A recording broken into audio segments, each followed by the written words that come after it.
இந்த கட்சி அந்த கட்சியோட பி டீம், அந்த கட்சி இந்த கட்சியோட பி டீம் அப்படின்னு இந்த பி டீம் குற்றச்சாட்டு இந்திய அரசியலில், தமிழ்நாட்டு அரசியலில் ஒரு பெரிய அஸ்திரமாகவே கட்சிகளால் பயன்படுத்தப்பட்டிருக்கு. பல சமயங்களில் இந்த அஸ்திரம் வெற்றியும் பெற்றிருக்கு அப்படிங்கிறத பார்க்குறோம். ஒரு மல்டி பார்ட்டி டெமோக்ரஸி இருக்கக்கூடிய பல பகுதிகளில் இது வழக்கமாக கேட்கக்கூடிய ஒரு விஷயம்தான். இந்த வாரத்தில் தாவேகாவுக்கும் பாஜகவுக்கும் இடையே கடுமையான வார்த்தை முதல். நேற்றுக்கு பாஜக போராட்டம்லாம் நடத்தவே பாஜகவும் திமுகவும் சேர்ந்து நாடகம் ஆடுது அப்படிங்கிற லைனை தாவேகா தொடர்ந்து சொல்லி வருகிறது. இங்கே இந்த கட்சியுடைய ஸ்லீப்பர் செல் அப்படிங்கிற குற்றச்சாட்டெல்லாம் அந்த தலைமை மேலே வைக்க வெகுண்டெழுந்திருக்கிறார் பாஜகவுடைய மாநில தலைவர். தாவேகாவே திமுகவுடைய சீக்ரெட் ப்ராஜெக்ட், அவங்க மீண்டும் ஆட்சிக்கு வரணுங்கிறதுக்காக கொண்டு வரப்பட்ட சீக்ரெட் ப்ராஜெக்ட் அப்படின்னு இன்னும் கடுமையான, ரொம்ப கடுமையான குற்றச்சாட்டுகள் எல்லாம் வச்சிருக்கிறார். யார் திமுகவுடைய B team?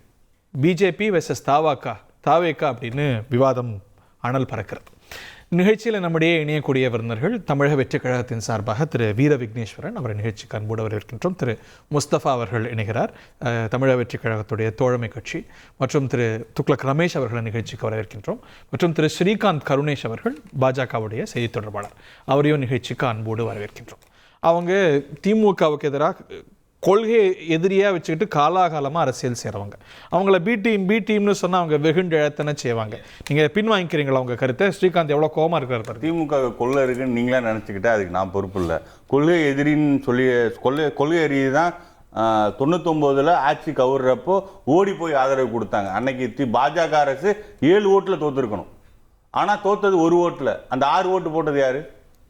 Common minimum programme sir common minimum programme அந்த கதையில் அப்புறம் நான் சொல்றது நோ கான்ஃபிடன்ஸ் மோஷன்ல ஓட்டு போட்டாங்கிறேன்.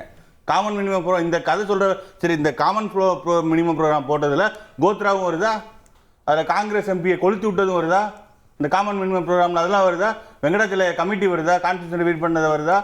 இந்த இன்னைக்கு பிஜேபி என்னென்ன பண்ணியிருக்கா, 370 இருக்கட்டும், பாபர் மசீதி இடத்துல ராம் ஜென்மபூமின்னு சொல்லி கோயில் கட்டினதா இருக்கட்டும், இதற்கெல்லாம் ஃபவுண்டேஷன் போட்டது அந்த ஆட்சி காலத்துல. அவங்க என்ன சார் பண்ணாங்க? பிஜேபி என்ன பண்ணாங்க? என்னது இவங்க என்ன பண்ணாங்க? அவங்க என்ன பண்ணல, இதெல்லாம் யார் பண்ணது? பிஜேபி பொறுத்தளவுல, எங்களை பொறுத்தளவுல நாங்கள் தெளிவா இருக்கோம் சார். தமிழக மக்கள் மதவாத சக்திகள் ஏற்க மாட்டாங்க, அது வேற விஷயம். இந்த 2 ஃபோர்ஸ் இருக்குல்ல, மன்னராட்சி, மதவாதம், இது ரெண்டுமே எளிய மக்களுக்கு எதிரானது. இந்த 2 ஃபேசிஸ்ட் ஃபோர்ஸும் ஒரு போலி நாணயத்தின் 2 பக்கங்கள். இந்த அவங்க மக்கள்கிட்ட அம்பலப்பட்டு போயிட்டாங்க. மத்திய மாநில ஆட்சியாளர்கள் அதை மறைக்கிறதற்காண்டி நீங்க பி டீம் நீங்க சி டீம்னு கதை சொல்லிட்டு இருக்காங்க. இவங்களோட நாடகத்தை தமிழக மக்கள் ஏற்க மாட்டாங்க. நேத்திக்கு அவங்களை எதிர்த்து போராடுறாங்க, ஜெயிலுக்கு போறாங்க, மன்னிக்கணும், கைதாறாங்க. ஸோ அவங்க பி டீம்னு சொல்றது வெகுண்டு எழுவாங்களா மாட்டாங்க சார். நீங்க மூத்த பத்திரிகையில் போராடுறது ஒரு லாஜிக் இருக்கணும். இப்போ நாங்கள் எதிர்கட்சி, தமிழகத்தில் பல எதிர்கட்சிகள் இருக்குது, மாநிலத்தில் இருக்குது. காங்கிரஸ் கட்சி கூட பவரில் இல்லை, சும்மானாச்சும் கூட்டணியில் தான் இருக்காங்க. அவங்க பவருக்கு கொடுக்குறோன்னா 2011 கொடுத்துருக்கணும். அப்போ பல எதிர்கட்சிகள் இருக்குது. மத்திய மாநில அரசுகள் சம்மந்தப்பட்ட விஷயம் இதில். நான் இந்த டாஸ்மாக் பொறுத்தளவில் மணி லாண்ட்ரிங்னு சொல்லி நீங்கள் சொல்லியிருக்கீங்க. மணி லாண்ட்ரிங்கு இடி ஐடி யார்கிட்ட இருக்குது? இப்போது எதிர்கட்சிகள் போராடலாம், கவர்மெண்ட்டை வச்சுக்கிட்டு பவரை கையில் வச்சுக்கிட்டு நீங்க போராடுறது யாரை ஏமாத்த? இந்த நாடக கம்பெனிகள் எல்லாம் இங்க வேணாம். உங்கள்கிட்ட பவர் இருக்கா இல்லையா? வேற யாரும் போராடுற? ட்ரம்ப் இருக்காரா பிரைம் மினிஸ்டரா? யார்கிட்ட போராடுறீங்க? நடந்திருக்கிறது மணி லாண்டரிங்க. அதை கண்டுபிடிக்க வேண்டியது ஃபினான்ஸ் மினிஸ்ட்ரி, பொருளாதார குற்றப்பிரிவு, இன்கம் டேக்ஸ் இருக்கு. அது எப்போ உங்களுக்கு எலெக்ஷன் கூட்டணிக்கு நேரத்துக்கு யூஸ் பண்ணுவீங்களோ? நியாயமா இப்போ நீங்க உண்மையிலே இந்த உங்களோட தமிழ்நாடு பிரிவான திமுகவை தண்டிக்க உங்களுக்கு மனம் இல்லைன்னா அதை வெளிப்படையா சொல்லுங்க. தமிழக பிரிவான திமுக. ஆமா, எப்பப்பெல்லாம் பிஜேபி மெஜாரிட்டி கிடைக்காதோ அப்பப்பெல்லாம் ஆதரவு கொடுத்தது யாரு? திரு ஸ்ரீகாந்த் என்ன நாடக பண்ணிட்டார் உங்களை? அவங்க இன்னும் அரசியல் அரிச்சுவடிக்குள்ள இன்னும் வராத ஒரு கட்சி, இன்னும் தன்னை மக்களிடத்தில் கொண்டு சேர்க்காத ஒரு கட்சி. இப்படி இருக்கிற அவங்க சொல்ற கூற்றுக்கெல்லாம் பதில் சொல்லிக்கிட்டு இருந்தா அது பாஜகவின் வீச்சுக்கு மிகவும் குறைவானதாக இருக்கும். அது பெரிய கூற்றாக நான் நினைக்கவில்லை. மிக முக்கியமாக நான் ஒரே ஒரு விஷயத்தை நான் சொல்லணும்னு நினைச்சேன்னா, அதாவது இன்றைக்கு மிகப்பெரிய ஒரு ஊழல் நடந்திருக்கிறது. அந்த ஊழல் மக்கள் பணம் சுரண்டப்பட்டிருக்கிறது. அதன் மேலே எந்த விதமான ஒரு கருத்தையும் வெளிப்படுத்தாமல் அவர் வந்து அவருக்கு இன்னும் டைரக்டர் ஸ்டார்ட் கட்டு சொல்லாதனால இன்னும் ஆக்ஷன் சொல்லாமல் இருக்கிறாங்க. வெறும் அறிக்கை மட்டும் அவரோட புஷி ஆனந்த் அறிக்கை கொடுத்துட்டாருன்னா வேலை முடிஞ்சு போச்சா? அவங்க எதை நாடகம் என்கிறார்கள்? நான் சொல்கிறேன், தாவேகா தான் மொத்தத்திலேயே ஒரு நாடகம் நடத்தி கொண்டிருக்கிறார்கள். நான் ஆதாரங்களோட சொல்கிறேன். நல்லா பார்த்தீங்கன்னா அவங்க கொள்கையிலேருந்து பார்த்தீங்கன்னா பெரியாரின் சிந்தனைகளை ஏற்கிறார்கள், அப்போ தீகாவை ஏற்கிறார்கள், தீகாவின் கொள்கையை ஏற்கிறார்கள். அப்போ தீகாக்கும் திமுகவுக்கும் என்ன முரண்பாடு? அதனால இவங்களுக்கு திமுகவுடன் உடன்பாடு. ரெண்டாவது பார்த்தீங்கன்னா இருமொழி தான் இவங்க எதுக்குறாங்களாம், மும்மொழியை ஏற்கிறாங்களாம். அதோட தாற்பயம் என்னன்னு கேட்டால் தனியாக விவாதத்துக்கு வந்தால் நான் கேட்டால் கூட விஜய்னால பேச முடியாது. ஆனால் அவங்க என்ன சொல்கிறாங்க, இதுதான் எங்கள் கொள்கைங்கிறாங்க. நீட்டை எதிர்க்காங்களாம். சுப்ரீம் கோர்ட்டு உத்தரவின்படி அமலாக்கப்பட்டதை திமுகக்கு தெரியாதா? கொண்டு போய் ஏன் கோர்ட்டில் ஒரு கேஸ் போட முடியாதா? ஏன் வெறும் மக்கள் மத்தியில் நாடகம் நடத்தி கொண்டிருக்கிறார்கள் என்றால், அது நீட்டு சுப்ரீம் கோர்ட் அமல்படுத்தி இருக்கு. திமுக அமைச்சர் உருவாக்குன நீட்டு, அதை இவர் எதுக்குறாராம். அதாவது எல்லாமே திமுக செய்யறதே நீங்க செய்றீங்கன்னா நீங்க எதுக்கு? சார் நீங்க சொன்ன விமர்சனம்லாம் இருக்குல்ல, ஒரு அப்சர்வேஷன்லாம் இருக்குல்ல, இது அதிமுகவுக்கும் பொருந்தும். நீங்க கூட்டணியில சில மாதங்களுக்கு முன்னாடி வரைக்கும் இருந்த அதிமுக அப்படின்னா அவங்க பி டீம் அப்படி இல்ல அப்படி இல்ல அப்படி இல்ல அப்படி இல்ல இல்ல இல்ல இல்ல அப்படி இல்ல அப்படி இல்ல. நீங்க நல்ல இதுக்கும் மேல இருக்கு. நீங்க பாத்தீங்கன்னா நாங்க தீய சக்தின்னு வர்ணிக்கிற திமுகவோட ஊழல் பத்தின ஒற்றை கருத்து சார் விசிகா கூட சொல்லியிருக்கு சார், ஊழலை கண்டிக்கிறோன்னு. இவங்க நாடகம்ங்கிறாங்க, புரியுதுங்க? அப்ப ஏதோ ஒரு உடன்பாடு இருக்கிறது. ஊழல் பணம் உறுதியாக பாய்கிறது, அதனால தான் இவங்க சப்போர்ட் பண்ணி எங்களை நாடகம்ங்கிறாங்க. மக்களுக்காக போராடும் இயக்கத்தை விசிகா ஆதரிக்கிறது, கம்யூனிஸ்ட் ஆதரிக்கிறது. இவங்க சம்பந்தமே இல்லாம திமுகவுக்கு ஆதரவு தெரிவிக்கிறாங்கன்னா என்ன அர்த்தம்? என்னுடைய சந்தேகம் நியாயமானது. பி டீம்னா இன்னொரு விஷயம் சொல்றேன் கேளுங்க. இவங்க இன்னும் மக்கள் மத்தியில் போகல. எலெக்ஷன்னா என்னன்னு தெரியாது. இன்னும் இவர் களத்திலே இறங்கல. இவருக்கு ஒரு பெரிய பாதுகாப்பு கொடுத்துருக்கு மத்திய அரசுன்னு என்ன சொல்லணும்? எனக்கு பாதுகாப்பு வேண்டாம், நான் மக்களை சந்திக்கிறேன்னு சொல்றாரா? ஹப்பாடான்னு உட்காந்துக்கிறாரு உள்ள. அதனால இன்னும் அவரு அஞ்சல் வழியில் எப்படி படிக்கிறாங்களோ அந்த மாதிரி இன்னும் அவர் வந்து கரஸ்பாண்டன்ஸில் தான் பாலிடிக்ஸ் நடத்திக்கிட்டு இருக்காரு. ஒர்க் ஃப்ரம் ஹோமில் தான் அரசியல் நடத்திக்கிட்டு இருக்காரு. அவருக்கு மக்கள் பிரச்சனை தெரியாது, வெளியில் இருக்க அடிக்கிற வெயில் எவ்வளோன்னு அவருக்கு தெரியாது. பாவம், அவர் என்ன மக்களுடைய சுமைகளையும் வலிகளையும் உணர்ந்தவராக இருக்கிறார். அவரு இந்த நிலைமையிலேயே பிரசாந்த் கிஷோர் வந்துடுறாரு. அவருக்கு திமுகவே 400 கோடி கொடுத்து சார். அப்போ இவர் எத்தனை கோடி கொடுத்துருக்காரு? ஒரு 500 கோடியாவது கொடுத்துருக்கணும்ல. அப்போ அவ்வளவு பணம் வைத்திருக்கிறாரா பிரசாந்த் கிஷோர் ஆலோசனை சொல்ல வர அளவுக்கு? திமுக தான் அனுப்பி வைத்திருக்கிறது. பிரசாந்த் கிஷோர் சார், கொஞ்சம் நான் பேசுறப்ப அமைதியா இருங்க. உங்க அறியாமையும் பதட்டத்தையும் உங்களோட வச்சுக்கோங்க. நீங்க பண்ணிட்டு அதே விஷயத்தை எங்களை சொல்லக்கூடாதுல்ல சார். பிரசாந்த் கிஷோருங்கிற ஒரு விஷயம் வந்து 2014 அது வெளிப்படுத்தினதே ஒரு ப்ரொஃபஷனலி ஒரு கொண்டு வந்தது நாங்க தான், மறுக்கவே இல்லை. இன்னைக்கு என்ன நடக்குது? அப்ப பிரசாந்த் கிஷோர் 500 கோடி வாங்கினாரா? அறிமுகப்படுத்தினதே நாங்க தான். அதனால இப்ப இன்னொரு விஷயம் சொல்றேன்.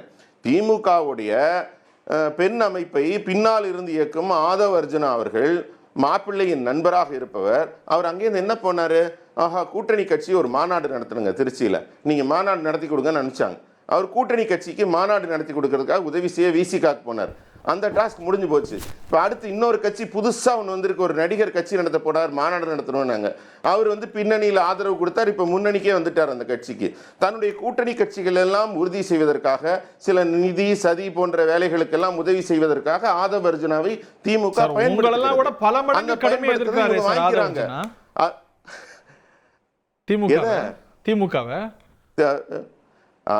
அதாங்க வேற எப்படிங்க அவங்க செயல்பட முடியும்? வேற எப்படி அவங்க செயல்பட முடியும்? வெளிப்படையா உள்ளதை சொல்ல முடியுமா? எங்க அப்பா குதிரைக்குள்ள இருந்தா அவங்க சொல்லி ஆகணும். அதனால நீங்க யோசிச்சு பாத்தீங்கன்னா பிரசாந்த் கிஷோர் திமுக ஒர்க் பண்ணவரங்க ஒர்க் பண்றார். ஆதவ் அர்ஜுனா திமுக அதன் கூட்டணி கட்சிகளை வலுவானதாக உழைப்பவர் இங்கே வந்து உழைக்கிறார். அதனால இவங்க வந்து ஒரு சினிமாவில் வந்து அப்படியே பயங்கரமா கோவத்தை காட்டுறவருக்கு மக்கள் பணம் 1000 கோடிங்கிறது சும்மாங்க. இவங்க ஒரு அறிக்கை விடுறாங்க.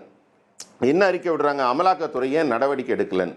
நீ இவருக்கு அமலாக்கத்துறை ஏதாவது ஒரு வழக்கு போட முடியுமா? அவர் வீர விக்னேஷ்க்கு தெரியுமா? சட்டம் தெரியுமா? அது வந்து யார் போட்டிருக்கா? தமிழக அரசின் ஊழல் தடுப்பு பிரிவு வழக்கு போட்டிருக்கிறது. அந்த வழக்கு போட்டதுக்கு தூங்கிட்டு இருக்காங்க. அவங்க அது மேல எந்த நடவடிக்கையும் எடுக்கல. இவர் எங்க பொங்கி எழுந்திருக்கணும் ஹீரோவா இருந்தா? தமிழக அரசு தான் போட்ட வழக்குல ஏன் எந்த நடவடிக்கை எடுக்கலன்னு பொங்கி எழுந்திருக்கணுமா இல்லையா? அமலாக்கத்துறை ஏன் நடவடிக்கை எடுக்கவில்லை? அடிப்படை அரசியல் அறிவே அற்றவராக புஷி ஆனந்த் செயல்பட்டு இருக்கிறார். அதனால அவங்க என்னன்னு கேட்கிறாங்க, தமிழக அரசு போட்ட வழக்கில் ஏன் நடவடிக்கை எடுக்கலன்னு கேட்கல. 3 நாள் முன்னாடி வந்து அமலாக்கத்துறை ஏன் நடவடிக்கை எடுக்கலாங்கிறாங்க. ஏன்பா 1.5 வருஷம் 2 வருஷமா தூங்கிட்டே இருக்கீங்கன்னு கேட்கறது நல்லதா? 3 நாளா ஏன் தூங்கிட்டு இருக்கீங்கன்னா இது பி டீமா இல்லையா? விக்னேஷ். அதனால இன்னொரு விஷயம் மிக முக்கியமாக சொல்கிறேன்.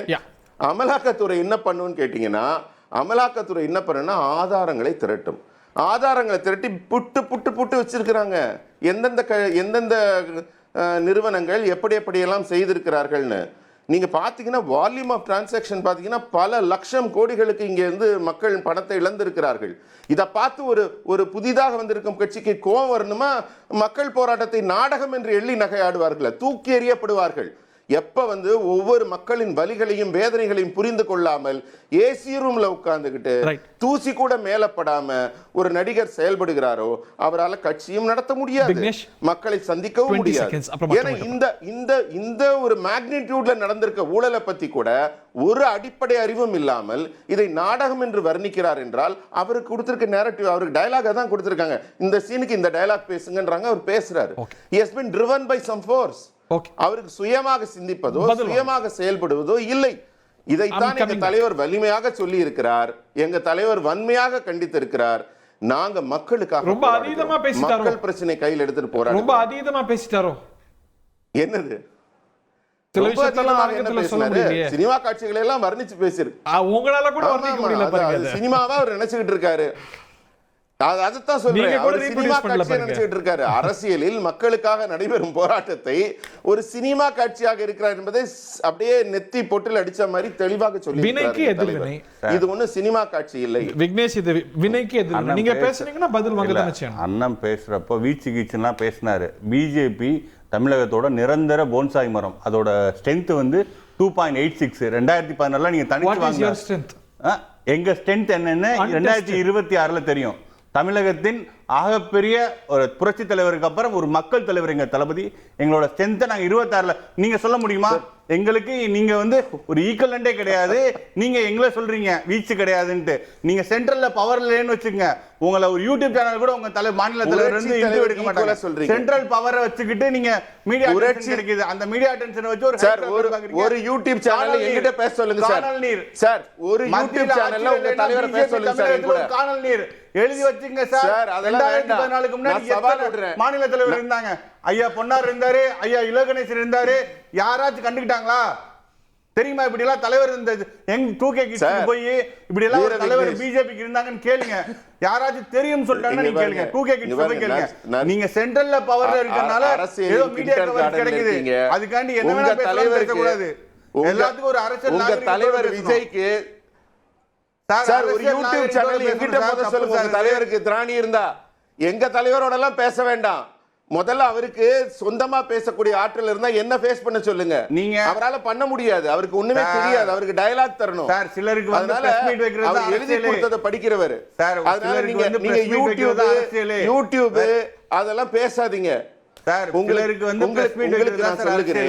இன்றைக்கு என்ன சொல்றேன்னா எங்க கட்சி எவ்வளவு தூரம் வளர்ந்திருக்கிறதுனே உங்களுக்கு தெரியல. நீங்க மத்தியில ஆட்சியில பாஜகவின் வளர்ச்சியே உங்களுக்கு தெரியல சார். மக்கள் என்ன நினைக்கிறாங்கன்னு தெரியல, தேர்தல் களம் என்னன்னு தெரியல சார். அதனால நீங்க என்னத்தை நீங்க அரசியல் களத்துல சாதிக்க போறீங்க எனக்கு தெரியல. எத்தனை டிபேட் பிஜேபி பத்தி நடந்திருப்பீங்க, எத்தனை பிரஸ் மீட் பிஜேபி பத்தி இந்த அளவுக்கு வீச்சோட நடந்திருக்கும். நீங்க சென்ட்ரல்ல பவர்ல இருக்க ஒரே காரணத்துக்காண்டி ஒரு வீச்சு கிடைக்குது. நீங்க நாளைக்கே இந்த மதவாத ஆட்சி விழுந்துருச்சுன்னா பழைய மாதிரி போயிடும். 2.86 கம்மியானாலும் ஆயிரும். 2014 தாவேகா எங்க சார் இருந்தது? உங்க தலைவர் என்ன பண்ணிட்டு இருந்தாரு? நாங்க 77 புரட்சி தலைவர் எலெக்ஷன் ஆரம்பிச்சு அடுத்த ஃபர்ஸ்ட் கண்டெஸ்ட் பண்ண எலெக்ஷன் பவருக்கு வந்தாரு. எங்களோட ஸ்டேட் தலைவரை எங்களோட கம்பேர் பண்றதுக்கு உங்களுக்கு எந்த ஒரு பேக்ரவுண்டுமே கிடையாது சார். கம்பேர் பண்றதுக்கு கிடையாது. புரட்சி தலைவர் கிடைச்சாரா? மக்களோட தலைவர் எங்க தலைவர் ஒவ்வொரு வீட்லயும் ஒவ்வொரு குடும்பத்திலயும் இருக்காரு. அவங்கள மாதிரி ஹெலிகாப்டர்ல இருந்து தரப்பட்ட தலைவர் கிடையாது. டெல்லியில இருந்து பாராசூட் பண்ணி தரல மக்களோட தலைவர் எங்க தலைவர். உங்களை கம்பேர் பண்றது மீனிங்லெஸ். சார்ட்டர்ட் ஃளைட்ல போவீங்களே தோழர் தோழிகளோட, அப்படி போவாரா? ஐயா நான் என்ன சொன்னேன்னா மேலிருந்து அனுப்பப்பட்டவர்னு சொன்னேன். புரட்சி தலைவரோட தான் கம்பேர் பண்ணுவீங்களா? ஐயா நான் என்ன சொல்றேன்னா டெல்லியில இருந்து அனுப்பப்பட்ட தலைவர், அவரை போய் விஜயோட இருந்து அனுப்பப்பட்ட தலைவர். எங்க தளபதி ஒவ்வொரு குடும்பத்திலும் ஒரு நபர், ஒவ்வொரு வீட்லயும் அண்ணனா தம்பியா சகோதரனா இருக்கக்கூடியவர் மக்கள் தலைவர். ஓகே ஓகே, பஞ்சாயத்து முடிச்சோம். திரு ரமேஷ், நீங்க தீர்ப்பு சொல்லுங்க. யாரோட புரட்சி தலைவரோட திமுகவோட பி டீம் ஸ்ரீகாந்த் கருணேஷ் கட்சியா விக்னேஸ்வரன் கட்சியா? இல்லை, நான் இந்த பி டீம்ன்ற விஷயத்திலேயே தலையை பிச்சுக்கிற அளவுக்கு தமிழ்நாட்டில் குழப்பம் நிலவுது. ஏன்னா திராவிட முன்னேற்ற கழகத்தினுடைய பி டீம் என்று ஒரு கட்சியை சொல்கிறாங்க. அப்புறம் இவங்க என்ன சொல்கிறாங்க, பிஜேபியை பார்த்து சொல்கிற மாதிரி அதிமுக பிஜேபியினுடைய பி டீம்னு திமுக சொல்லுது. ஆமாம். இப்போது அண்ணாமலை அவர்கள் திமுகவுக்கு உதவுகிற வகையில் அரசியல் நடத்த கட்சி ஆரம்பிக்கப்பட்டவர் விஜய்ன்றாரு. இப்படி சுத்திட்டே போகுது. இல்ல ஆனா யாருக்கு யார் பி டீம், நாம் தமிழரை இன்னொருத்தருக்கு பி டீம் அப்படின்னு ஒருத்தரா சொல்லிட்டு இருக்க வேண்டியதுதான். ஆகவே இது பி டீம்ன்றதெல்லாம் வந்து விமர்சன அரசியலை விட்டுருங்க. 2 விஷயங்களுக்கு நான் நண்பர் அவர் திரு வீர விக்னேஸ்வரன் அவர்களுக்கு பதில் சொல்லணும்னு நினைக்கிறேன். முதலில் புரட்சித் தலைவர் எம்ஜிஆரோடு விஜயை ஒப்பிடுவதை நிறுத்துங்கள். அவர் மாபெரும் ஆளுமை, அவர் மலை என்றால் இவர் மடு, அவ்வளவுதான்.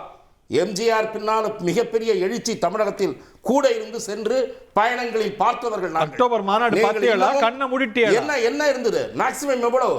அண்ணா திராவிட முன்னேற்ற கழகத்தினுடைய மிக முக்கியமாக அந்த மாவட்டத்தைச் சேர்ந்த முன்னாள் அமைச்சர் திரு சி வி சண்முகம் அந்த கிரவுண்டினுடைய கெப்பாசிட்டி என்ன, அங்கே நடத்தாமல் அதை விட பெரிய கிரவுண்டு பார்த்து நாங்கள் அம்மாவிடம் கூட்டத்திற்கு அங்கே அழைத்து போனோம் என்று ஒரு ஊரை பேர் சொன்னார்.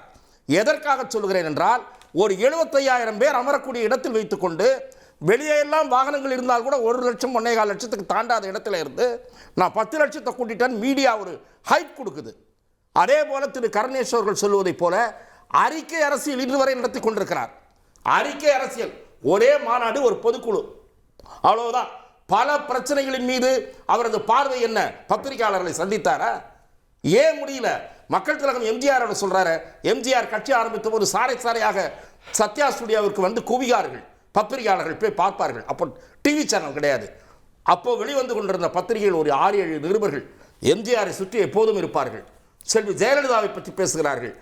1989 ஜே அணி, தினந்தோறும் போயஸ் கார்டனில் பத்திரிகையாளர்கள் இருப்பார்கள். அவர் மாடியில் இருந்து உரையாற்றி விட்டு கீழே வந்து செய்தியாளர்களை சந்திப்பார். செய்தியாளர்களே சந்திக்க முடியாத ஒரு தலைவர். நீங்க போய் எம்ஜிஆரோட உங்களை ஒப்பிட்டுக்கிறதா? எம்ஜிஆர்னா என்ன சாதாரணமா? ஒரு உச்ச தலைவரா மாறின பிறகு எவ்வளவு அக்சஸபிளா சர்வ வல்லமை பொருந்திய அதிகார பீடத்தில் 180 எம்எல்ஏக்களோடு இருந்த திராவிட முன்னேற்ற கழகம் 2011 இருந்து மறைற வரைக்கும் எவ்வளவு பத்திரிகையாளர் அவர்களே நான் சொல்லுகிறேன். நீங்க பின்னால சொல்றீங்க, கட்சி ஆரம்பித்த புதுசில் நான் சொல்லிட்டு இருக்கேன். 1971 சர்வ வல்லமை பொருந்திய திராவிட முன்னேற்ற கழகத்தை 72 கட்சி தொடங்கி இடைத்தேர்தலை சந்தித்தார். நீங்கள் இடைத்தேர்தலை கண்டு ஓடினீர்கள். 72 எம்ஜிஆர் திண்டுக்கல் இடைத்தேர்தலில் ஆகப்பெரிய சக்தியான திமுகவையும் அதெல்லாம் பின்னாடிங்க. இந்த பின்னாடி கதை நான் கட்சி ஆரம்பிச்ச பின்னாடியா முன்னாடியா சார்? பெரிய இயக்கங்களை செஞ்சாங்க. பின்ன எம்ஜிஆர் கட்சி ஆரம்பிச்ச இடைத்தேர்தலை சந்திச்சார் சார். நீங்க ஆரம்பிச்ச உடனே இடைத்தேர்தல் வந்ததா இல்லையா? இதே நீங்க சொல்ற ஏடிஎம்கேவே பல by elections Pennagaram by election ஒரே நிமிஷம் பல பை 1972ல பெண்ணாகரத்துல கலந்து திமுகவை வீழ்த்தினார். காமராஜர் இருந்தார், அவர் வீழ்த்தப்பட்டார். எம்ஜிஆருடைய செல்வாக்குக்கு முன்னால் அவங்க எழுச்சின்னா அந்த கூட்டத்தில் எம்ஜிஆர் நுழையவே முடியல. அப்படி அவங்க தலைவருக்கு அதெல்லாம் கிடையவே கிடையாது. இதுவரை பனையூரில் உட்காந்து அரசியல் நடத்திட்டு இருக்காரு. மண்டபத்தில் யாரோ எழுதி கொடுத்ததை வந்து திருவிளையாடல் நாகேஷ் மாதிரி வந்து ஒரு அறிக்கை வெளிவருது. அது யார் எழுதுறாங்க எல்லாம் தெரியும், அது வேற விஷயம். ஆகவே மக்களை சந்திக்காதவர் பத்திரிகையாளர்களை சந்திக்காதவர், பல பிரச்சனைகளின் மீது அவர் பார்வை என்ன அதை தெளிவுபடுத்தணும். அப்புறம் வந்து இங்கே அவர் வந்து புரியாமல் ஒரு தகவல் சொல்றாரு, உங்க கையில் தானே மத்திய அரசு அதிகாரம் இருக்கு, ஏன் நீங்க போய் போராட்டம் நடத்துறீங்க? மத்திய அரசு அதிகாரம் இருப்பதால் தான் அவ்வளவு ஆதாரங்கள் வெளியே வந்திருக்கின்றன. நான் கேட்கிறேன், நீங்க அவ்வளவு பேசுறீங்களா முதல் மாநாடு போட்டு அதிமுக பத்தி கனத்த மௌனம் காத்தீர்களே, ஏன்? இப்போ இருங்க பிஜேபி மாற்று அரசியலை இங்கே முன்னெடுத்த போது ஒரு தேர்தலில் டெஸ்ட் பண்ணி பார்த்தாங்க, 18% ஓட்டு வந்தது. மதிமுக தேமுதிக எல்லாம் நின்று அப்போ பொன் ராதாகிருஷ்ணன் இருந்தார். அதிமுக திமுகவை தவிர்த்து விட்டு 2 ஊழல் கட்சிகளை தவிர்த்து விட்டு எங்களுக்கு ஒரு வாய்ப்பு தாருங்கன்னு கேட்டாங்க. 1989 திரு ராஜீவ்காந்தி 21 முறை தமிழ்நாட்டுக்கு வந்தார். மூப்பனாரை முன்னிறுத்தி தேர்தலை சந்தித்தார்கள். திமுக அதிமுக இல்லாத ஒரு மாற்றத்தை தமிழ்நாட்டுக்கு தாருங்கன்னு கேட்டாங்க. விஜய் அதிமுக குறித்த கருத்து என்ன? கனத்த மௌனம் காப்பதன் மர்மம் என்ன? என்ன மர்மம்? அதிமுக ஊழல் கட்சியா அல்லது நல்ல கட்சியா சொல்ல வேண்டும். சொல்லுங்க சார். கண்டிப்பா சொல்லுங்க. அதிமுக ஊழல் கட்சி தான். விஜய் வந்து பாத்தீங்கன்னா தெளிவா வந்து பாத்தீங்கன்னா கரப்ஷன் சொல்லும் போது எல்லாத்தையும் சொல்லிட்டாரு. நான் பேசுறேன் சார். என்னன்னு கேட்டீங்கன்னா இன்னைக்கு பேசுறதுதான் அவர் சொல்றாரு.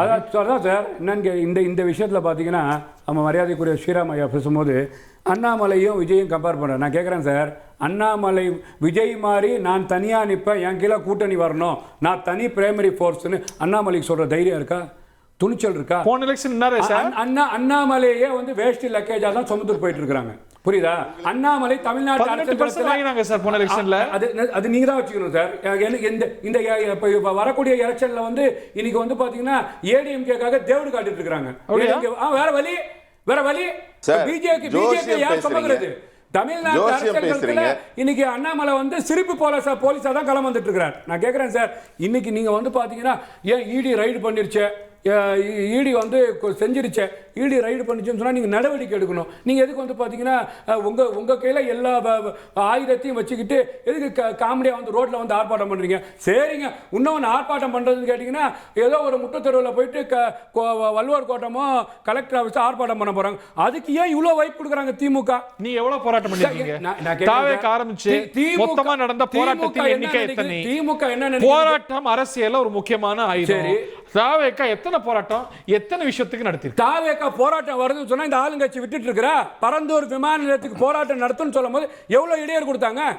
அது இடையூறு மீறி போனாங்க. சேப்ப கம்பளம் விரிச்சு பண்ணுங்கன்னாங்களா இவங்களுக்கு? அது இது ஒண்ணுமே கிடையாது. இது பண்ணக்கூடிய ஏன் டிராமா? நான் கேட்கிறேன் சார், இன்னைக்கு பாஜகவோட பி டீமா செயல்படக்கூடிய டிஎம்கே வந்து இதே பாஜகவை தமிழ்நாட்டில் தாமரை வாழ்கன் கொண்டு வந்தது அவங்க தான். முரசொலி மாறன் அமைச்சரா இருக்கிறதுக்கு வாஜ்பாயை கொண்டு வந்து சுடுகாட்டில் வாசல்ல உட்கார வச்சது அவங்க தான். இன்னைக்கு அதானியும் அம்பானியும் கூப்பிட்டு பார்க்கறது அவங்க தான். அதானி அம்பானி வீட்டு கல்யாணத்துக்கு போறது அவங்க தான். என்ஐஏ சட்டம் இஸ்லாமியர்களுக்கு எதிரான சட்டம், அந்த சட்டமே வரக்கூடாதுன்னு சொன்னதுக்கு ஆதரிச்சு வாக்களிச்சுங்க அவங்க தான். காஷ்மீர்ல 370ல வெளிநடப்பு பண்ற மாதிரி நாடகம் பண்ணவங்க அவங்க தான். இதெல்லாம் பண்ணிட்டு பிஜேபிக்கு பி டீமாவே இருந்துட்டு இன்னைக்கு வந்து பாத்தீங்கன்னா பிஜேபி எதிர்க்கணும்னு சொன்னா எங்க நம்ப முடியும்?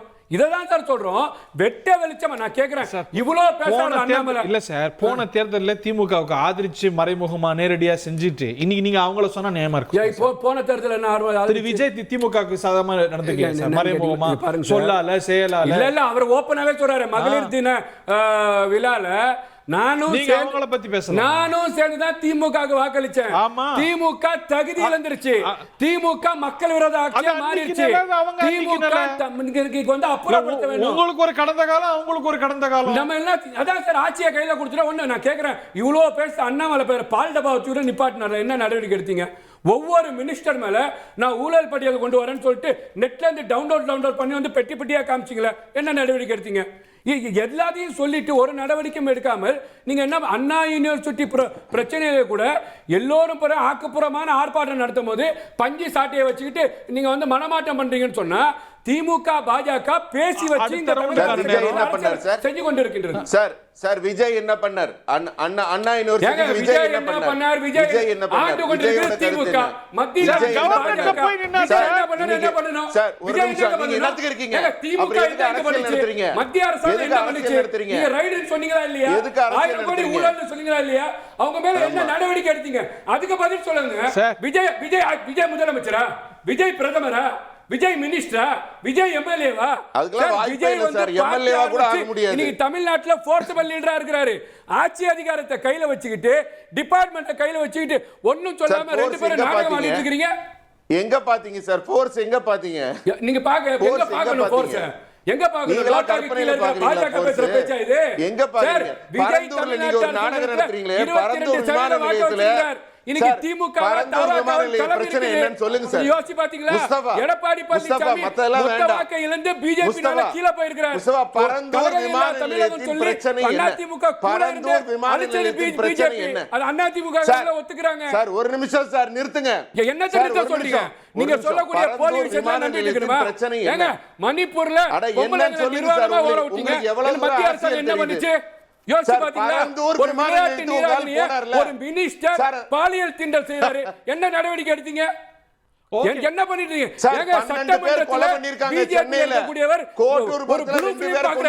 அவருக்கு துணை முதலமைச்சர் வெக்கமா இல்லையா?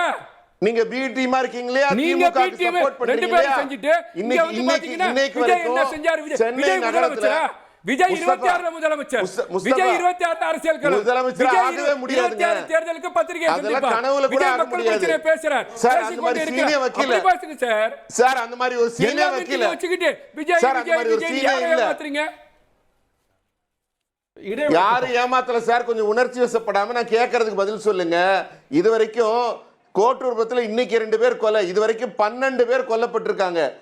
என்ன என்ன நீங்க குரல் கொடுத்திருக்கீங்க காவல்துறைக்கு ஏங்க, எதிரா? தமிழ்நாட்டுல பயந்து சட்ட நடுங்கி ஒழுங்கு வீட்டுல மோசமா உட்கார்ந்து திரு ஸ்ரீகாந்த் கருணேஷ், விஜய் ரொம்ப நாளா பாஜகவை அதுவும் கட்சி தொடங்கின நாள்ல இருந்து கொள்கை எதிரின்னு ஃபிக்ஸ் பண்ணி விமர்சிட்டு வந்துட்டு இருக்காரு. ஆனா நேத்திக்கு ரொம்ப கடுமையா ரொம்ப ஜாஸ்தியா எல்லாம் மீறிட்டீங்களோ, அதை கொஞ்சம் ரிப்பெண்ட் பண்றீங்களோ, வருத்தப்படுறீங்களா? கொஞ்சம் எல்லாம் மீறிட்டோன்னு இல்லை, இது இந்த இந்த அதீதம் வந்து அவங்க வளர்ச்சியோடைய அடையாளம் அப்படி பார்க்க முடியுமா? இல்ல இல்ல இல்ல இல்ல அவங்க வளர்ச்சியோட அடையாளமாக நான் பார்க்கவில்லை, அவங்க அச்சத்தின் அடையாளமாக பார்க்கிறேன். ஏனென்றால் அவங்க அரசியல் செய்வதற்கு என்ன செய்ய வேண்டும் என்று தெரியாமல் ஒரு கையிறு நிலையில் அவங்க இருக்கிறார்கள். என்ன பண்ணணும்னு தெரியல, யாரை எதிர்க்கணும்னு தெரியல, என்ன கொள்கைன்னு முதல்ல அவங்களே புரிஞ்சுக்கல. அவங்க கட்சிக்காரங்களுக்கு அதை விட குழப்பமாக இருக்கிறது. பெரியாரையும் வச்சுக்கிறாங்க, காமராஜரையும் வச்சுக்கிறாங்க, அதுக்கப்புறம் அம்பேத்கரும் வச்சுக்கிறாங்க. அஞ்சலி அம்மாள்னு ஒரு ஒரு அடையாளத்தை கொண்டாடினது பாஜக கட்சி. வீரமங்கை வேலுநாச்சியாரை கொண்டாடினது பாரதிய ஜனதா கட்சி அலுவலகத்தில் அவங்க படங்கள் இருக்கிறது. இவங்க எல்லாத்தையும் கேட்டு ஒரு ஜனகராஜ் மிக்சர் மாதிரி ஒன்று ரெடி பண்ணியிருக்கிறாங்க. ஒரு படத்தில் சொல்லுவார், பக்கோடாவில் 50 கிராம் போடு, இது என்னது முறுக்கா 50 கிராம் போடு அப்படின்னு எல்லாத்துலேயும் வாங்கி 1 கிலோ கலந்து ஒரு பெரிய போனியில் கலந்து அதுலேருந்து கொடுப்பாங்களே, அந்த மாதிரி ஒரு மிக்சராக இருக்கார். அவங்களுக்கு என்ன இலக்கு என்று அவர்களே அறியாத நிலையில், புரியாத நிலையில் அவங்க சொல்லக்கூடியது என்ன செய்வாங்க, அவங்களுக்கு என்னென்னலாம் டயலாகோ மற்றதோ கொடுக்கப்படுகிறதோ அதை பேசுகிறார். நான் முதல்ல ஒரு விஷயத்தை சொல்கிறேன். எங்கள் தலைவர் சொல்லிய ஒவ்வொரு சொல்லும் உணர்ந்து சொல்லப்பட்ட சொல். அவங்க என்னத்தை எங்களை நாடகம் என்கிறாரே, நான் கேட்குறேன் இப்போ வந்திருக்கிற நபரை, அவர்கிட்ட சொல்ல முடியுமா பரந்தூர் எந்த மாவட்டத்தில் இருக்குன்னு சொல்ல முடியுமா? எத்தனை ஏக்கர் கையகப்படுத்தப்பட்டதுன்னு அவரால் சொல்ல முடியுமா? எங்க எத்தனாம் தேதியிலிருந்து இது உருவாச்சுன்னு சொல்ல முடியுமா? முஸ்தபாவா விக்னேஸ்வரனா? இல்ல இல்ல, யார் வேணா சொல்லட்டும், யார் வேணா சொல்லட்டும். அவங்க போனாங்கல்ல, சொல்லுங்க இது எப்ப தொடங்குன? பரந்தூர் எந்த மாவட்டத்தில் இருக்குங்கய்யா? எத்தனை ஏக்கர் கையகப்படுத்தியிருக்காங்க? எப்ப இந்த போராட்டம் தொடங்குச்சு? எப்ப உங்க தலைவர் போனார்? எத்தனாம் தேதி போனார்? உங்களுக்கு ஞாபகம் இருக்கா? எதுக்காக பதில் சொல்ல முடியுமா? நீங்கெல்லாம் என்னத்துக்கு அரசியல் பண்றீங்க? நான் சொல்றேன், இன்னைக்கு பரந்தூர்ல விவசாய நிலத்தை ஆக்கிரமிப்பு பண்ணிருக்கீங்க, விவசாயிகள் பாதுகாப்புன்னு பேசக்கூடிய. ஒரு நிமிஷம், நீங்க முசாஃபர் நகர்ல கலவரம் பண்ணீங்களா கவர்மெண்ட் வர்றதுக்கு, அது என்ன டேட் ஞாபகம் இருக்கா உங்களுக்கு? கோத்ரா கலவரம் ஞாபகம் இருக்கா? அதுல கொளுத்தி விட்டீங்களே காங்கிரஸ் எம்பி, அவர் பேர் ஞாபகம் இருக்கா? இந்தியால சார் ஒரு நிமிஷம், நீங்க ஆரம்பத்துல இருந்து இதே தான் பேசிட்டு இருக்கீங்க. மக்களை பிரிக்கிறீங்களே, அது என்ன நீங்க டேட் ஞாபகம் இருக்கா? சார் இத நீங்க உங்களுக்கு அரசியல் நீங்க சொல்லும்போது இதை உச்சநீதிமன்றம் ஏற்றுக்கொண்டிருக்கிறதா? கோர்ட் என்ன சொல்லி இருக்கு? இதுக்கு தீர்ப்பு வழங்கப்பட்டு விட்டது. இதுல நீங்க சொல்ற குற்றச்சாட்டெல்லாம் பொய்ன்னு விடுதலை செய்யப்பட்டு விட்டார்கள் எங்க தலைவர்களை. இன்னும் நீங்க வந்து அரசியல் உங்களுக்கு அடிப்படையா அரசியல் அறிவே இல்லை. உங்களுக்கு அரசியல் அறிவே அஜ்மீர் குண்டுல யார், அஜ்மீர் தர்கால யார் குண்டு வச்சா, மாலேகான்ல யார் குண்டு வச்சா, கோத்ரால யார் ஈடுபட்டா, 2000 முஸ்லிம்களை குஜராத்ல கொன்னது யாரு? தாக்கப்பட்டது விளையாட்டு வீராங்கனையை பாலியல் வன்முறை செஞ்சது யாரு? மணிப்பூர் அவ்வளவு பெரிய மத ரீதியாக கலவரம் செய்தது யாரு? இந்த இந்திய நாட்டுல காந்தியை கொன்னுட்டு இஸ்லாமியர் கொன்னாங்க. நீங்க பேசுறீங்களா? தீவிரவாதத்தை பத்தி நீங்க பேசுறீங்களா? தீவிரவாதத்தின் ஊட்டுக்கண்ணுங்க நீங்க.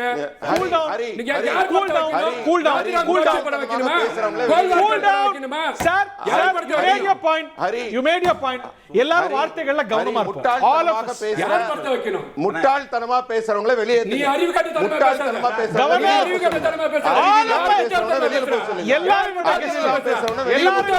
கவனம், வார்த்தைகள்ல கவனம், அந்த ஆளை வெளியில போக சொல்லுங்க. வார்த்தைகள்ல கவனம். நீங்களும் என்னோட கெஸ்ட், அவரும் என்னோட guest. Cool down, cool down, cool down, cool down, cool down, please please please please please. அவங்க மாயா கோத்வானிங்கிறவங்க வந்து ஸ்டேட் மினிஸ்டர், அதுவும் வந்து பெண்கள் மற்றும் குழந்தைகள். Okay, cool down mister Srikanth, cool down. உங்கள்ட்ட மீண்டு வர, அதனால தான் இருக்கீங்க, அதனால தான் எல்கேஜியா இருக்கீங்க நீங்க அரசியல். உங்க கூட உட்கார்ந்து பேசுறதே கேவலம். நீங்க பால்வாடி இல்ல, அவர் பேசுறாரு, கேம்பஸ் போற குழந்தையா இருக்கீங்க. கவனம். நாடு முழுவதும் ஒரு பேச தெரியுதா? மதவாத கட்சி என்று சொன்ன பிறகுதான் இந்த நாட்டில் உள்ள பெரும்பாலான மக்கள் மூன்றாவது முறையாக அவரை வயிற்றெரிச்சல் இருக்கலாம், மோடி மீண்டும் வந்து விட்டாரா என்று. ஆனால் மக்கள் அவருக்கு தீர்ப்பளித்து பிரதமராக ஆக்கி இருக்கிறார்கள். அந்த உண்மையை மறைக்க முடியாது. சார் லாவண்யா அவர் பேசுவாங்க, ஒரு பொண்ணு அவரை பேசுவாங்க சார். தமிழக வெற்றி கழகம் அண்ணாமலை வந்து பிரச்சனை பண்ணார்ல, திமுக என்ன கையில வந்து என்ன வேடிக்கை பார்த்துச்சா? முஸ்தபா, தமிழக வெற்றி கழகத்துக்கு பேச்சுரிமை இருக்கா இல்லையா? சார் தீவிரவாதின்னு ஒருத்தர் உட்கார்ந்து சொல்றாரு, தமிழக இதோட கேவலமான வார்த்தை இருக்கா? அதை நான் கண்டிச்சிட்டேன். நீங்க பின்வாங்கிக்கிறீங்களா அந்த கருத்தை? நான் பின்வாங்கிக்கிறீங்களா? வார்த்தைகள் தவறாக வரலாம். தவறு கண்டிக்கத்தக்கது. எந்த ஆட்சி நடந்தாலும் அதுக்கு தவறு கண்டிக்கத்தக்கது. You should withdraw your statement. I hope you I will withdraw. Okay, our withdraw பண்ணிட்டார். ஒரு திமுக அந்த கருத்தை withdraw பண்ணிட்டாரு. இவர் தீவிரவாதி சொல்றாரு. வன்னி அரசு மதுபான ஊழலுக்கு என்ன பதில் சொல்றீங்க? என்ன நினைக்கிறீங்க? இன்னைக்கு ஹோலி பண்டிகைன்னு சொல்லி பள்ளியாசல தார்பாயை போட்டு மூட வைக்கிறீங்க, ஹலாலுக்கு அடிக்கிறீங்க, புர்காக்கு அடிக்கிறீங்க, முத்தலாக்கு அடிக்கிறீங்க, இந்த நாட்டுல வந்து தொழுதா அடிக்கிறீங்க, தாடி வச்சா அடிக்கிறீங்க. எவ்வளவு மோசமான நாட்டுல நாங்க பதட்டத்துல வாழ்ந்துட்டு இருக்கிறோம். இதெல்லாம் வச்சுட்டு இவ்வளவு பெரிய டிவில இவ்வளவு பெரிய மனுஷன் தீவிரவாதின்னு பேசுறாருன்னா எந்த விதத்தை ஏத்துக்க முடியும்? பண்றது கருத்து.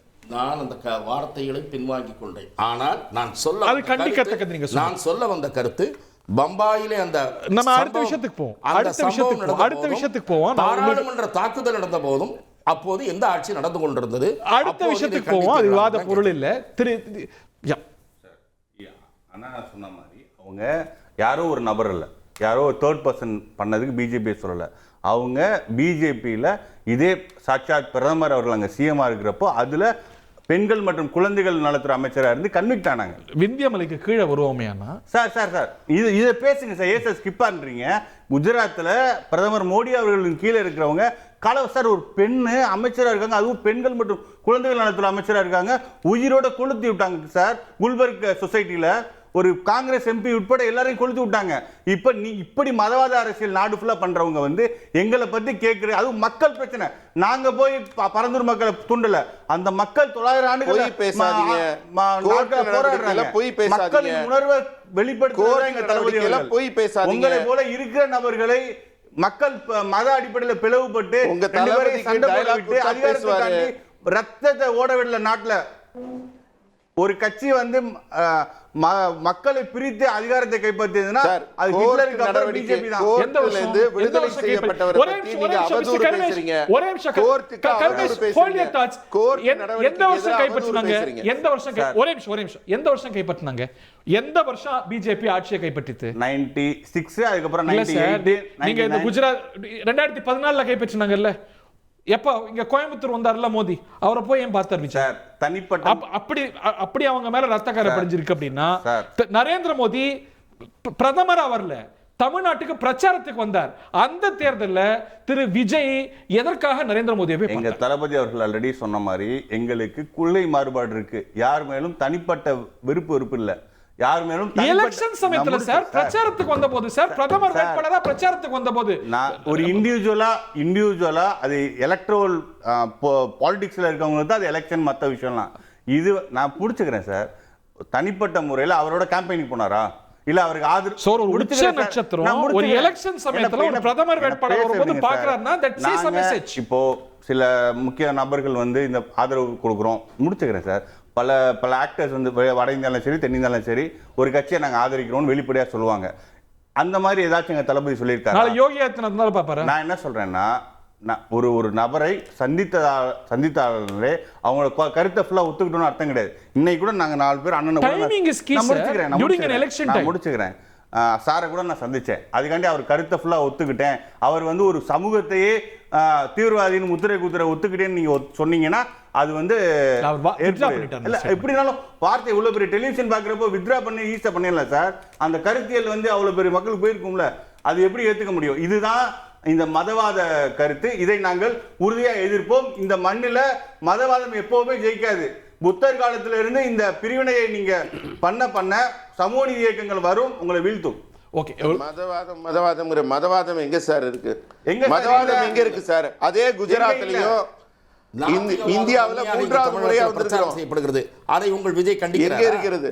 இந்துக்கள் மனம் புண்படுகிற வகையில் பல நிகழ்ச்சிகள் நடைபெறுகின்றன தமிழகத்தில். அதை கண்டிக்கிறார்களா? அவர் செஞ்சாரா? உங்கள் நிலை என்ன? கட்சியினுடைய நிலையை சொல்லணும். ஏன்னா உங்களுக்கு பெரியார் கொள்கை தலைவர் அப்படின் போது உங்களை அடையாளம் காட்டுவார். இல்ல, நாங்க தெளிவா எங்களோட மாநாட்டில் எங்க தளபதி அவர்களுக்கு எங்களுடைய கள்ளக்குறிச்சி மாவட்ட செயலாளர் வந்து பகவத்கீதையை பரிசீலித்தார். பர்ரி பாலாஜி அவர்கள் எங்க தளபதி வாங்கி கேட்டார். குர்ஆனை கிட்ட எடுத்தாங்க, பகவத்கீதை கிட்டாங்க. உங்களை போல சார் முடிச்சுக்கிறேன், உங்களை போல மதவாதிகளுக்கு எல்லாமே குறுக்கலா தான் தெரியும். நாங்க எங்க தலைவர் யுனிவர்சல், ஜாதி மதத்திற்கு அப்பாற்பட்டவர். அதனால உங்களுக்கு மோடியை ஏன் சந்தித்தார் என்று கேட்டார். அது இன்னொரு கேள்வியை கேட்காமல் விட்டு விட்டார். மோடியை சந்தித்தது போலவே செல்வி ஜெயலலிதாவை ஏன் சந்தித்தார் என்றும் கேட்க வேண்டும். அப்போது ஏற்பட்ட நெருக்கடி என்ன, 2014 போது ஏற்பட்ட நெருக்கடி என்ன என்கிற செய்திகள் எல்லாம் ஊடகங்களில் விரைவாக. ரமேஷ் கிட்ட இந்த பகுதி ஆரம்பிக்கணும் நினைக்கிறேன். திரு Srikanth, you had some points. நான் இடைவெளிக்கு அப்புறம் வரேன். பிரேக் முன்னாடி நீங்க சொன்னது பதிவாகல, நான் கம் டு யூ. திரு ரமேஷ், திரு அண்ணாமலை இவ்வளவு காலமா திரு விஜய் மேல கான்ஸ்பிக்வஸ்லி அவர் அட்டாக் பண்ணாமல் இருந்தார். விஜய் முதல்லேருந்தே கொள்கை எதிரின்னு பிஜேபியை சொன்னாலும் கூட நேற்று செய்த கடுமையான அட்டாக்கை முன்னாடி செய்யலை. ஏன் நினைக்கிறீங்க? இந்த தீவிரம் ஏன் நினைக்கிறீங்க? அது வந்து அவருடைய அறிக்கை தான் அதற்கு காரணம். ஒரு சீரியஸாக ஒரு இஷ்யூவை பாரதிய ஜனதா முன்னெடுத்து செல்லுகிற போது இங்கே கூட 2 நண்பர்களும் சகோதரர்களும் கேட்டாங்க, உங்கள் கையில் தானே மத்திய அரசு அதிகாரம் இருக்கிறதுனா. அதிகாரம் இருக்கின்ற காரணத்திற்காக உடனடியாக எல்லோரையும் அதில் சம்மந்தப்பட்ட எல்லாரையும் உடனெல்லாம் கைது செய்ய முடியாது. இப்போ அப்படி பார்த்தீர்கள் என்றால் நான் ஒரு உதாரணத்திற்காக சொல்லுகிறேன். மாண்புமிகு தமிழ்நாடு முதலமைச்சர் அவர்கள் தேர்தல் நேரத்தில் செய்த பிரச்சாரம் உங்களுக்கு தெரியும். அதிமுகவினுடைய முன்னாள் அமைச்சர்களுடைய சிலருடைய பெயர்களை எல்லாம் குறிப்பிட்டு, நாங்கள் ஆட்சிக்கு வந்தால் அடுத்த நாள் இவர் சிறையில் இருப்பார், அடுத்த நாள் அவர் சிறையில் இருப்பார்னு ஒவ்வொரு பொதுக்கூட்டத்திலையும் அந்த சம்பந்தப்பட்ட மாவட்டங்களுக்கு போகும்போது பேசினார். 3 ஆண்டுகளுக்கு மேலே உருண்டோடி விட்டன, யாரும் சிறைக்கெல்லாம் போகலை. வழக்குகள் பதியப்பட்டிருக்கின்றன, சில விஷயங்களில் இன்னும் வழக்குகளே பதியப்படலை. ஆனால் அப்படியல்ல, இது பெரிய அளவுக்கு ஒரு ரைடு நடப்பட்டு அதில் விவரங்கள் வந்திருக்கு. அந்த சம்பந்தப்பட்ட துறையினுடைய அமைச்சர் அதை மறுக்கிறார். அது ஒரு பக்கம் இருக்குது.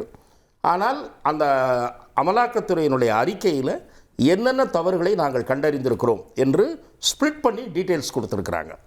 இப்படிப்பட்ட ஒரு சம்பவம் நடந்திருக்கிற நிலையில் இது ஏற்கனவே பரவலாக தொடர்ந்து பேசப்பட்டு வந்த ஒரு குற்றச்சாட்டாக இது இருக்கும் நிலையில் இது ஒரு சீரியஸான இஷ்யூவாக ஒரு கட்சி முன்னெடுத்து செல்லும் போது அதற்கு ஒரு நோக்கத்தை கற்பிக்கிற வகையில், அதுவும் கூட ஏற்றுக்கொள்ள முடியாத வகையில், நாள்தோறும் திராவிட முன்னேற்றக் கழகத்திற்கு எதிராக நான் உங்களிடம் இதே தொலைக்காட்சி உட்பட பல நேர்காணல்களில் சொல்லியிருக்கேன். என்ன, இன்றைக்கி தமிழகத்தில் வீரியத்தோடு ஒரு எதிர்க்கட்சி ஏதாவது செயல்படுகிறது என்றால் அது பாரதிய ஜனதா கட்சி தான். இங்கே இருக்கக்கூடிய ஆளுங்கட்சிக்கு எதிராக நடுவிலே அண்ணா திராவிட முன்னேற்றக் கழகம் உட்கட்சி பிரச்சனைகளிலே சிக்கி உழன்று கொண்டிருந்தது. அதன் பிறகு வெளியே வந்த பிறகுதான் அதிலே கூட அவர்களுக்கு சட்டமன்றத்தில் எந்த அளவு வேகத்தோடு செயல்படுகிறார்கள் என்று பார்க்கிறோம், வெளியிலே எப்படி நடந்து கொள்ளுகிறார்கள் என்று பார்க்கிறோம். ஆக களத்திலே யார் பிஜேபி இன்றைக்கு பேசுபொருளாக மாறி இருக்கிறது. டாக்டர் தமிழிசை அந்த ஸ்பேஸ் அவங்களுக்கு கொடுத்ததுன்னு நினைக்கிறேன். இல்லை, அது வந்து அந்த நேரத்தில் ஒரு சீரியஸான இஷ்யூ எடுத்து செல்லுகிற நேரத்தில் நீங்கள் டிஎம்கேக்கு பிஜேபி பி டீம் என்று சொன்னால் அது வந்து நகைப்புக்குரியதாக இருங்க. அதே மாதிரி சகோதரர் அவர்கள் மனம் புண்பட்டிருந்தால் அவருக்காக மட்டுமல்ல அனைவருக்காகவும் சொல்லுகிறேன். நான் இஸ்லாமிய சகோதரர்களை பெரிதும் நேசிக்கக்கூடியவன். இஸ்லாமிய தலைவர்களுடைய கருத்துக்களை வாங்கி தீவிரவாதத்திற்கு எதிரான அந்த மார்க்கம் அதை போதிக்கவில்லை என்று கூறியிருக்கிற காதர் மொய்தீன் உட்பட பல தலைவர்களை பேட்டி கண்டு வெளியிட்டிருக்கிறேன். ஆகவே என்னுடைய கருத்து தவறாக புரிந்து கொள்ளப்பட்டால் அதற்காக நான் வருத்தம் தெரிவித்துக் கொள்கிறேன். அது ஒரு பக்கம்.